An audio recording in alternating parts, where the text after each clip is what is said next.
So the heating element and all its components just pulls easily right out of the back. And the wires allow the whole thing to come out. A lot of times when you have a dryer that's not heating, you want to check these components for continuity. If you have to buy this heating element and the components, it's almost $200.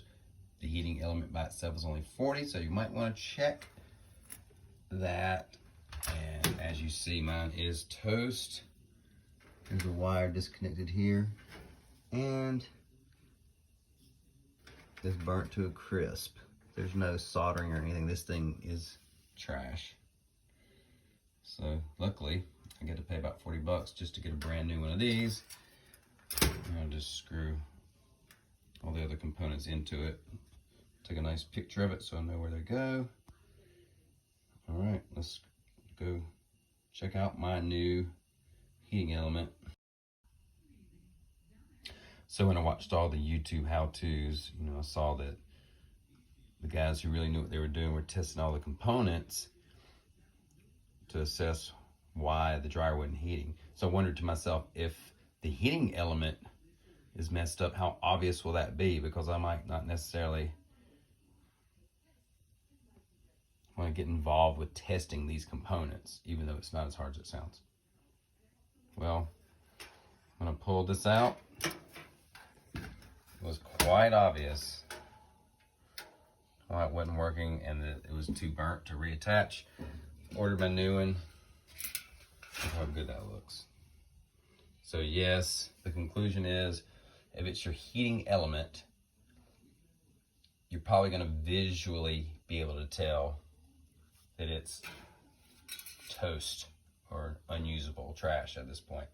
So then you can just buy this thing by itself.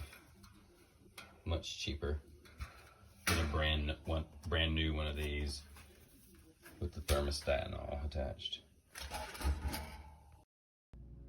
Okay, the new one's wired up. I just copied what I saw from the old one. Pull these off with pliers and stuck them back on.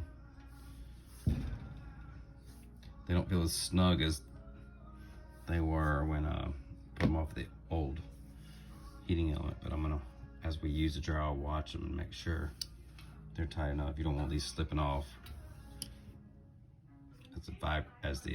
you don't want these slipping off as the dryer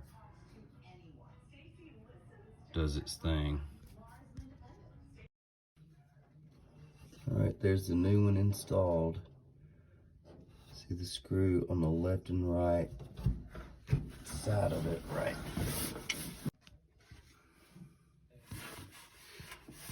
Screw there, and the one opposite. That's all you have to do.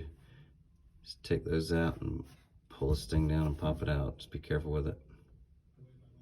All right, let's fire this thing up, see if it works. That's what you're looking for. The glow, the heating element. Looks like it's working. Thank God. We got dry clothes now.